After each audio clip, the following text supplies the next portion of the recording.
And this right here is probably, you can tell this is a player who is frustrated.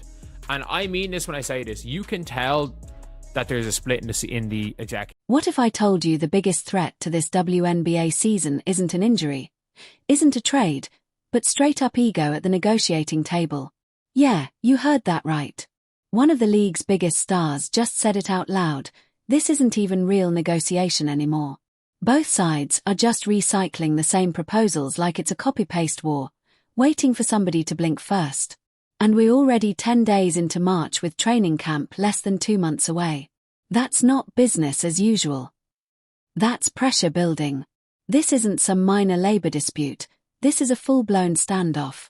The WNBA and the Players Association are dug in, no one's backing down, and now the tension is starting to leak into places nobody expected. And when you hear how heated it's getting behind the scenes, man, you're gonna feel this. Check this out. It's not really a negotiation anymore, like both sides aren't moving. So I feel like we need to continue to have these conversations, continue to actually have change implemented for us to move on our stance. And so we as players, we don't want to strike. We want to have a season. I love playing basketball. That's all I want to do. But again, there's things that need to be handled, and we want to do it as professionals. That was intense, right? You can literally feel the frustration in that clip. But here's what's really going down behind closed doors, and it's way messier than people think. The players rolled in with a bold proposal built around gross revenue sharing, basically saying, if the league's growing, we want our cut off the top. Sounds simple. But the WNBA shut that down immediately. Why? Ownership structure. This isn't a playground for billionaire owners treating teams like side quests. There are outside investors in this league who didn't sign up to bleed cash forever. So the players adjusted. They trimmed their revenue percentage by 1%, a small move, but still a move. And the league's response? Savage. We already told you gross revenue is off the table. The percentage doesn't even matter. That's a brick wall. Then the league fires back with a salary cap offer. Players reject it. 6 whole weeks go by. And here's where it gets wild. The players resend the exact same proposal like nothing happened.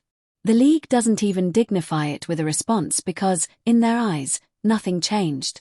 This isn't negotiation. This is two sides staring each other down in overtime, nobody calling a timeout. And what happens next? That's where things start getting personal. Watch this. In that regard, it is what it is. So, look, at the end of the day, this is one of those things where I'm glad to see the players are frustrated, clearly. And they're frustrated with everybody. They're pissed with the league, rightfully so, by the way. Like, neither side comes off looking well from these negotiations, by the way. And yeah, after that clip, you can tell something shifted. Because now the smoke isn't just coming from the league side, it's coming from inside the house. This is where it gets messy.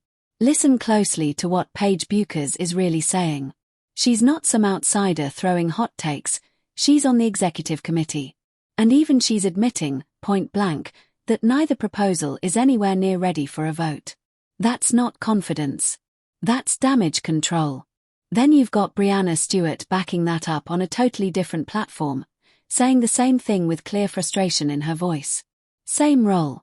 Same doubts.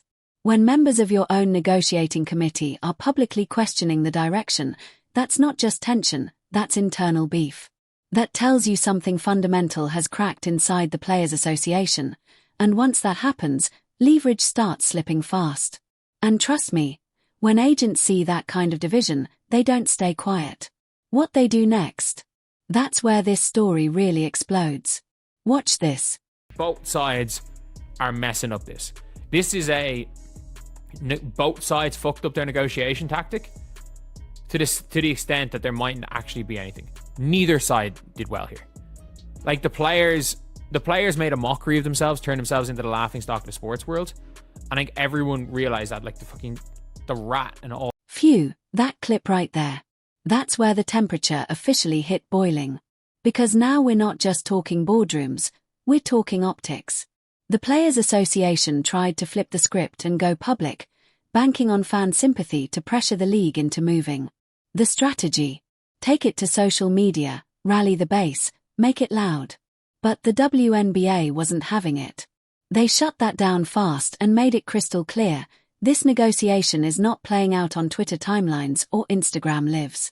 And then, the rat mascot incident. You remember that.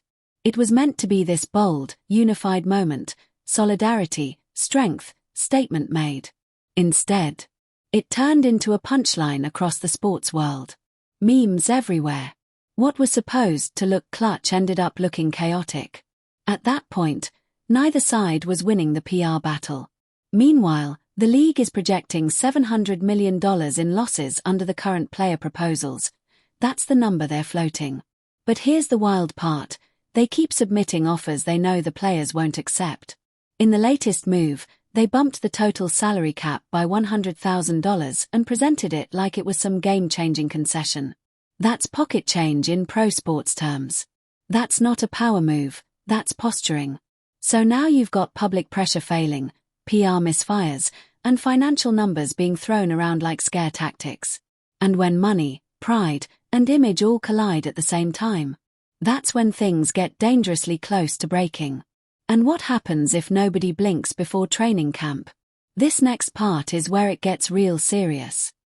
And it's one of those things where it's like, you're like, oh yeah, we're going to get what we deserve. I mean this when I say this. In anything in life, nobody gets paid what they deserve. They get paid what they're able to bargain for. Like, you get paid what you are able to bargain for. And in sports, a lot of the time it's and also as well, when it comes... Yeah, that clip right there. That's the cold truth. And here's the reality nobody wants to say out loud. In pro sports, you don't get paid what you deserve. You get paid what you can negotiate. Period. That's the game. For nearly 30 years, the WNBA has kept the lights on while operating at a loss. That's not a narrative, that's history. There are investors, executives, long-time stakeholders who've ridden this thing through the red for decades. And they are not about to sign off on a deal they believe could turn steady losses into a financial free fall.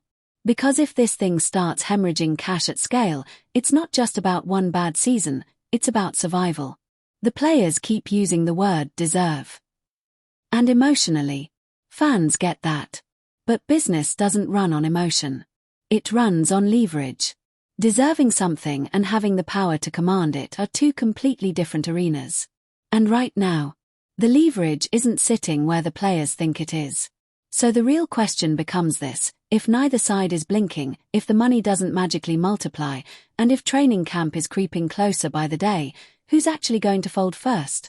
Because the next move, that could define the future of this entire league. What Stewie said was actually kind of on the money. Stewie basically said the same thing.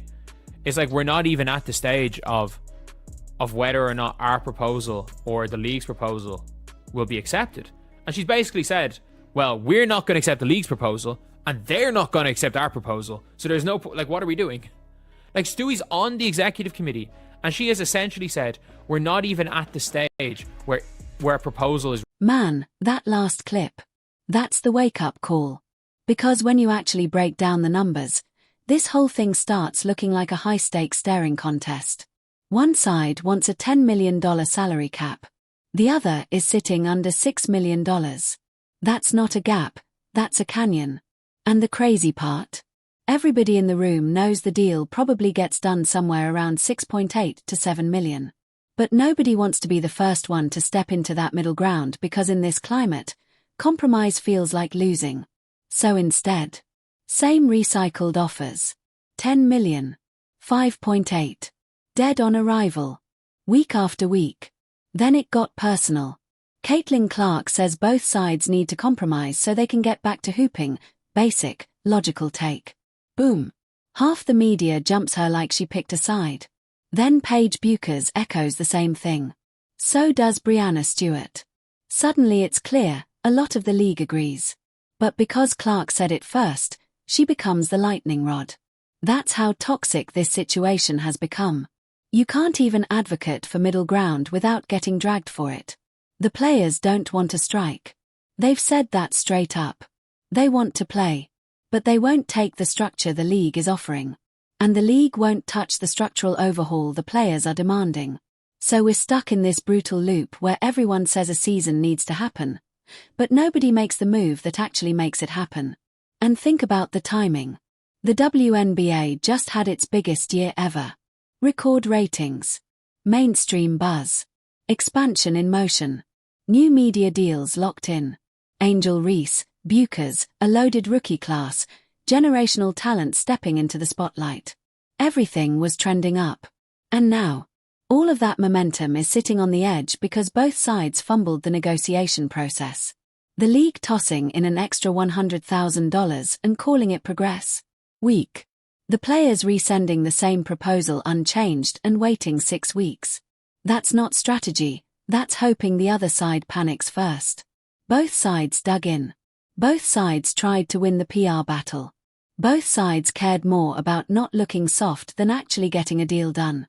So where does it end? Training camp is creeping up fast.